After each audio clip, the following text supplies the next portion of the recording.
వ్యాపారస్తులకు ఇస్తా ఉన్నాం.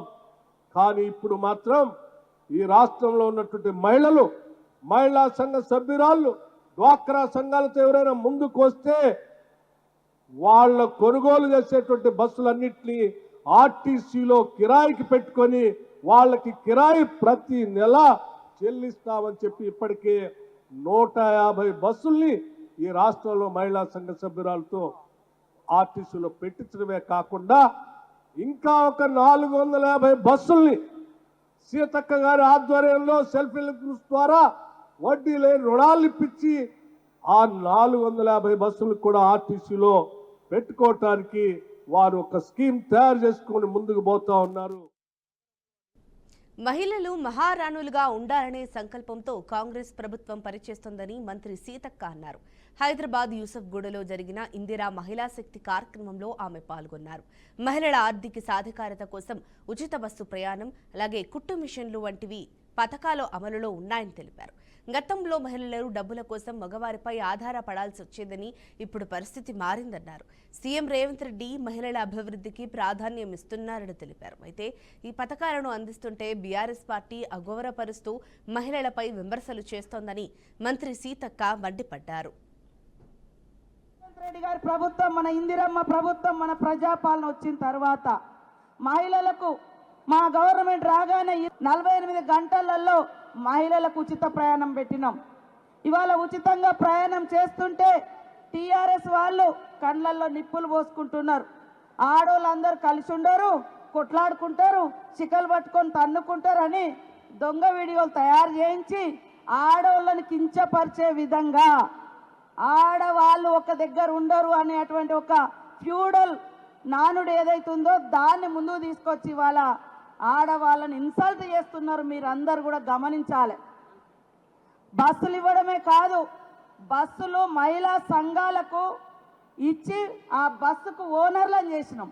ప్రతి నెల ఇదే మన ఆర్టీసీ శాఖ మంత్రులు పొన్నమన్న గారి ఆధ్వర్యంలో ఉచితంగా బస్సు పెట్టడంతో పాటు ఆ బస్సుకు ఓనర్లను కూడా మహిళా సంఘాలను చేస్తే ఒక్కొక్క నెలకు మండల సమైక్యకు 70,000 రూపాయలు వస్తున్నాయి ఆదాయం.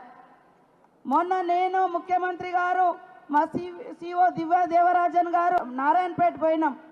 ఆడ దేశంలో మొట్టమొదటిసారి పెట్రోల్ బంకులు ఓపెన్ చేసినాం. ఆ పెట్రోల్ బంక్ ఓపెన్ చేసేటప్పుడు మహిళలు కూడా భయపడ్డారు, ఇది ఎవరో పెద్ద వ్యాపారులు నిర్వహించేది, మేము నిర్వహించగలుగుతామా అని. కానీ నిర్వహించి 6 నెలల్లో అన్ని ఖర్చులు పోను మరి 13,80,000 రూపాయలు వాళ్ళు ఆదాయం సమకూర్చుకొని సత్తా చాటినటువంటి మహిళలుగా రికార్డులోకి వచ్చిండ్రు. మన రేవంత్ రెడ్డి గారి ప్రభుత్వం, మన బ్రేకింగ్ న్యూస్ చూస్తున్నాం. శంషాబాద్ అంతర్జాతీయ విమానాశ్రయంలో డ్రగ్స్ స్మగ్లింగ్ కలకలం రేపింది. దుబాయ్ నుంచి వచ్చిన ఓ మహిళా ప్రయాణికురాలు హైడ్రోపోనిక్ గంజాయి తరలిస్తుండగా డైరెక్టరేట్ ఆఫ్ రెవెన్యూ ఇంటెలిజెన్స్ అధికారులు పట్టుకున్నారు. తనతో పాటు తెచ్చిన లగేజీలో 12 కేజీల హైడ్రోపోనిక్ గంజాయిను అధికారులు స్వాధీనం చేసుకున్నారు. దీని విలువ సుమారు 12 కోట్ల రూపాయలుంటుందని అధికారులు అంచనా వేశారు. ప్రయాణికురాలిని అదుపులోకి తీసుకుని మరింత విచారణ జరుపుతున్నట్టు అధికారులు వెల్లడించారు.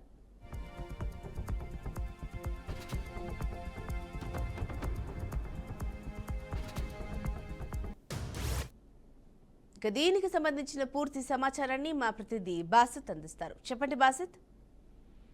జానకి, శంషాబాద్ అంతర్జాతీయ విమానాశ్రయంలో డ్రగ్స్ స్మగ్లింగ్ కలకలం రేపింది. దుబాయ్ నుండి వచ్చిన ఒక మహిళా ప్రయాణికురాలు వద్ద నుండి హైడ్రోపోనిక్ గంజాయి తరలిస్తుండగా ఆమెను పట్టుకున్నారు. డైరెక్టర్ ఆఫ్ రెవెన్యూ ఇంటెలిజెన్స్ అధికారి పట్టుకుని ఆమె వద్ద నుండి 12 కిలోల హైడ్రోపోనిక్ గంజాయి స్వాధీనం చేసుకున్నారు. మార్కెట్లో ఈ గంజాయి విలువ సుమారు 12 కోట్ల ఉంటుందని చెప్పి అంచనా ఉంది. ప్రయాణికురాల దగ్గర అదుపులో తీసుకున్న తర్వాత అధికారులు మరింత విచారణ జరుపుతున్నట్టు సమాచారం అందుతుంది. ఆ డిఆర్ఐ కూడా వెల్లడించింది. ఇటీవల గత కొద్దికాలంగా శంషాబాద్ ఎయిర్పోర్ట్ లో అక్రమంగా తరలిస్తున్న గంజాయితో పాటు గోల్డ్, డ్రగ్స్ పెద్ద ఎత్తున పట్టుబడుతున్న విషయం తెలిసిందే. కస్టమ్స్ అధికారులు కూడా రోజు రోజుకు ఒకరినైనా పట్టుకొని అరెస్ట్ చేసి కటకటాల వెనక్కి పంపిస్తున్నారు. అయినప్పటికీ కూడా అక్రమార్జనపై ఉన్న ఆశతో ఇతరులకు మాటలు విని నమ్మి విదేశాల నుండి అక్రమంగా గంజాయి, డ్రగ్స్, గోల్డ్ స్మగ్లింగ్ చేస్తూ పట్టుబడుతూనే ఉన్నారు. తాజాగా ఇలాంటి ఘటన శంషాబాద్ ఎయిర్పోర్ట్ మధ్యాహ్నం చోటు చేసుకుంది. ఈ రోజువారీ తనిఖీల్లో భాగంగా ఓ మహిళా బ్యాగ్ చెక్ చేయగా పెద్ద ఎత్తున ఈ గంజాయి కనిపించింది. దీంతో ఆమెను పోలీసులు అదుపులోకి తీసుకున్నారు. అనంతరం బ్యాగ్ను పూర్తి స్థాయిలో చెక్ చేయగా దుబాయ్ నుంచి తీసుకొచ్చిన 6 కిలోల హైడ్రోఫోనిక్ గంజాయి లభ్యం అయింది. దాని విలువ మార్కెట్ లో 12 కోట్లు ఉంటుందని చెప్పి కూడా అక్కడ అధికారులు వెల్లడించడం జరిగింది. అనంతరం దుబాయ్ నుంచి వచ్చిన ఆ మహిళను విచారించి పోలీసులు అరెస్ట్ చేసి స్టేషన్ తరలించారు. Janaki. Right, thank you Basit.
రాజ్యాంగాన్ని అపహాస్యం చేస్తూ టీడీపీ నాయకులకు వత్తాసు పలుకుతున్న ప్రభుత్వ అధికారులపై చర్యలు తప్పవని ప్రొద్దుటూరు మాజీ ఎమ్మెల్యే శివప్రసాద్ రెడ్డి హెచ్చరించారు. ప్రొద్దుటూరు నియోజకవర్గంకు చెందిన ఇద్దరు టీడీపీ ఎమ్మెల్యేలుగా వ్యవహరిస్తున్నారని రాజమల్లు ఆరోపించారు.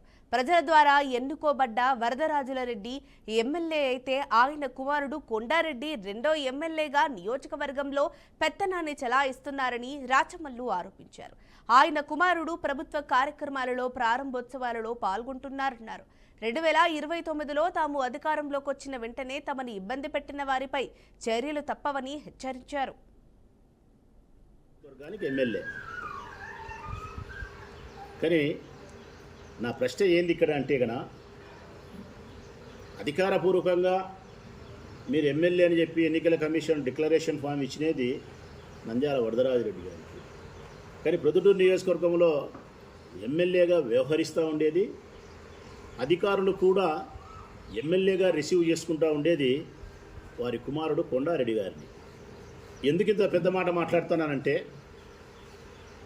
సాక్ష్యం లేకుండా ఆధారం లేకుండా ఇంత పెద్ద మాట మాట్లాడడానికి సాహసించాం. ఇది పెద్ద మాటే. రాజ్యాంగాన్ని పూర్తిగా ఉల్లంఘించి ప్రజాస్వామ్యంలో ప్రజలు వేసిన ఓటును అపహాస్యం చేస్తూ నంద్యాల కొండారెడ్డి గారు ఎమ్మెల్యే హోదాలో ప్రభుత్వానికి సంబంధించిన అధికారపూర్వకమైన కార్యక్రమాలకు హాజరు కావడం, ప్రారంభోత్సవాలు కూడా చేయడం, అది ఎంత విడ్డూరం అంటే అంత విడ్డూరం. స్టేట్ సెంట్రల్ గవర్నమెంట్కి సంబంధించినటువంటి అధికారపూర్వకమైన కార్యక్రమాలలో ఎమ్మెల్యేకి బదులుగా ఎమ్మెల్యే కుమారుడు పాల్గొనడం, రిబ్బన్ కటింగులు చేయడం, ప్రభుత్వ అధికారులతో పాలనా వ్యవహారాల గురించి చర్చించడం, రికార్డ్స్ను పరిశీలించడం, ఇది ఎంత సోద్యం. నిజామాబాద్ జిల్లా శ్రీరామ్ సాగర్ ప్రాజెక్టుకు వరద ఉధృతి కొనసాగుతోంది. ఎగువ ప్రాంతాల్లో కురుస్తున్న భారీ వర్షాల కారణంగా ప్రాజెక్టులోకి వరద పోటెత్తుతోంది.